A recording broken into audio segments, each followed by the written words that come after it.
Ευχαριστώ κύριε Πρόεδρε. Θα συμφωνήσω με όσες και όσους συναδέλφους μίλησαν για την ανάγκη προστασίας του λαβρακιού.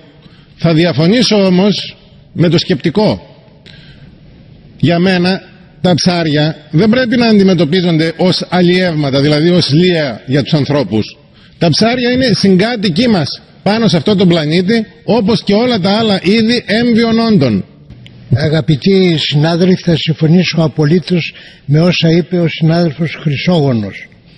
Επειδή έχω σχεδόν ζήσει μαζί με τα ψάρια, σας πληροφορώ για όσους δεν το γνωρίζουν ότι το λαβράκι είναι κανίβαλος, τρώει όλα τα άλλα ψάρια.